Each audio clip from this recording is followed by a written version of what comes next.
17 के पहले मुख्यमंत्री को कहां फुर्सत थी, वो नोएडा नहीं जाते थे।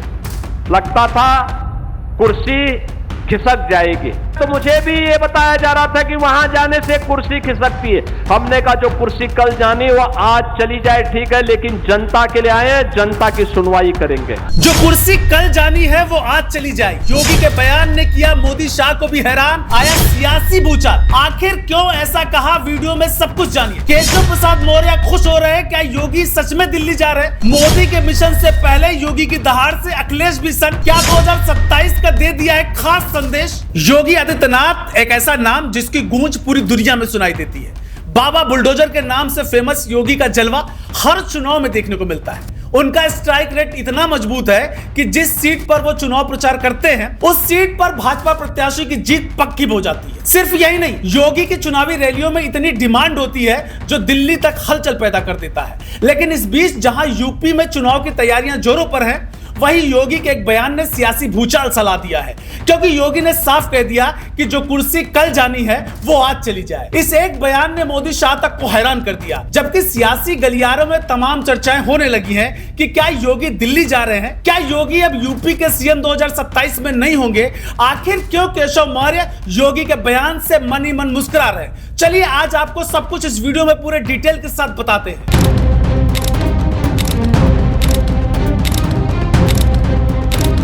नमस्कार, मेरा नाम है संदीप ओझा और आप देख रहे हैं नाउ उत्तर प्रदेश। दरअसल यूपी की राजनीति में कई बयान आते हैं और फिर चले जाते हैं, लेकिन कुछ बयान ऐसे भी होते हैं जो सिर्फ शब्द नहीं होते बल्कि उनके पीछे बड़ा राजनीतिक संदेश छिपा होता है। मुख्यमंत्री योगी आदित्यनाथ का हालिया बयान भी कुछ ऐसा ही माना जा रहा है, जब उन्होंने मन से कहा कि कुर्सी कल जानी है तो आज चली जाए।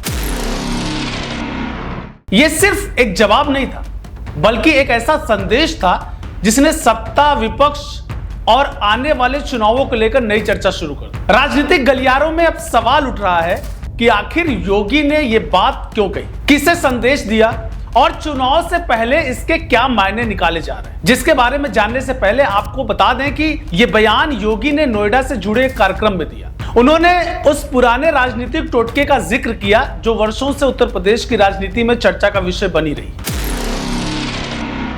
कहा जाता था कि जो मुख्यमंत्री नोएडा जाता है उसकी कुर्सी चली जाती है। इसी वजह से कई मुख्यमंत्री नोएडा जाने से बचते रहे। योगी ने कहा कि जब वो 2017 में मुख्यमंत्री बने और नोएडा जाने का कार्यक्रम बनाया गया तो उन्हें भी यही सलाह दी गई थी कि वहां मत जाइएगा।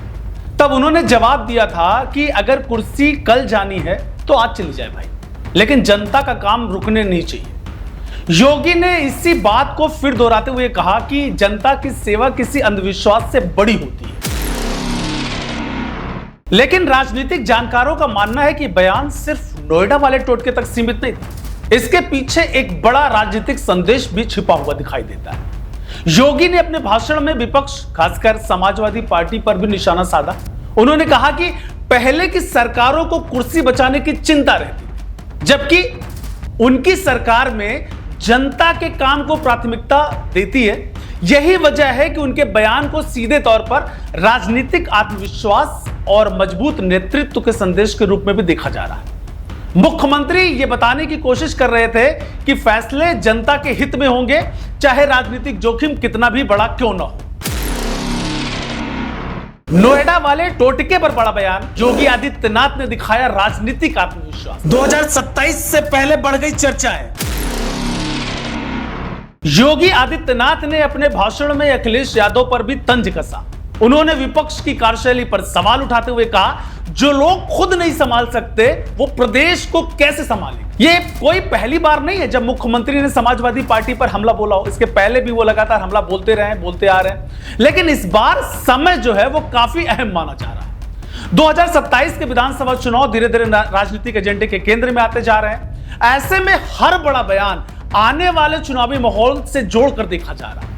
राजनीतिक विशेषज्ञों का मानना है कि योगी अपने समर्थकों को यह संदेश देना चाहते हैं कि सरकार आत्मविश्वास के साथ आगे बढ़ रही है और विपक्ष के आरोपों से कतई प्रभावित नहीं होने वाले। अगर इस पूरे बयान को चुनावी नजरिए से देखा जाए तो इसके कई राजनीतिक अर्थ निकलते हैं। पहला संदेश यह कि सरकार खुद को विकास और फैसले लेने वाली सरकार के रूप में पेश करना चाहती है। दूसरा ये कि मुख्यमंत्री खुद को ऐसे नेता के रूप में स्थापित कर रहे हैं जो राजनीतिक जोखिम लेने से नहीं डरता। तीसरा और सबसे महत्वपूर्ण संदेश यह है कि भाजपा का नेतृत्व 2027 की लड़ाई को आत्मविश्वास के साथ लड़ने का संकेत दे रहा है। अब यही वजह है कि नोएडा वाले टोटके का जिक्र करते हुए योगी ने अप्रत्यक्ष रूप से यह भी दिखाया है कि उनके लिए जनता का काम किसी राजनीतिक डर से बहुत बड़ा है। राजनीतिक गलियारों में इसे कार्यकर्ताओं के लिए भी एक प्रेरक संदेश माना जा रहा है, जबकि इस बयान ने केशव मौर्य के समर्थकों को भी हैरान कर दिया, क्योंकि केशव प्रसाद मौर्य और योगी के बीच अक्सर सियासी गलियारों में कई चर्चाएं देखने को मिलती है। कुर्सी से बड़ा जनता का काम, योगी ने दिया बड़ा राजनीतिक संदेश। क्या 2027 की लड़ाई का योगी ने पहले से ही दिखा दिया ट्रेलर? फिलहाल मुख्यमंत्री योगी आदित्यनाथ का यह बयान सिर्फ एक पुरानी राजनीतिक मान्यता का जवाब नहीं था। इसके जरिए उन्होंने अपने नेतृत्व शैली, राजनीतिक आत्मविश्वास और विपक्ष के प्रति अपने रुख को भी स्पष्ट करने की कोशिश। नोएडा वाले टोटके का जिक्र करते हुए उन्होंने साफ संदेश दिया कि सत्ता से ज्यादा महत्वपूर्ण जनता का हित है। वहीं विपक्ष पर निशाना साधकर यह भी दिखाया कि आने वाले राजनीतिक मुकाबले के लिए भाजपा पूरी तरह से तैयार है। अब यह बयान आने वाले दिनों में कितना बड़ा राजनीतिक मुद्दा बनता है, ये तो देखने वाली बात होगी, लेकिन इतना तय है कि जो कुर्सी कल जानी है वो आज चली जाए वाली दहाड़ ने उत्तर प्रदेश की राजनीति में नई बहस जरूर छेड़ दी है। देश दुनिया की हर बड़ी सटीक और भरोसेमंद खबर देखने के लिए अभी विजिट करें हमारे वेबसाइट nowuttarpradesh.com और nownoida.com पर, क्योंकि यहाँ आपको सिर्फ सुर्खियां नहीं बल्कि पूरी जानकारी मिलेगी।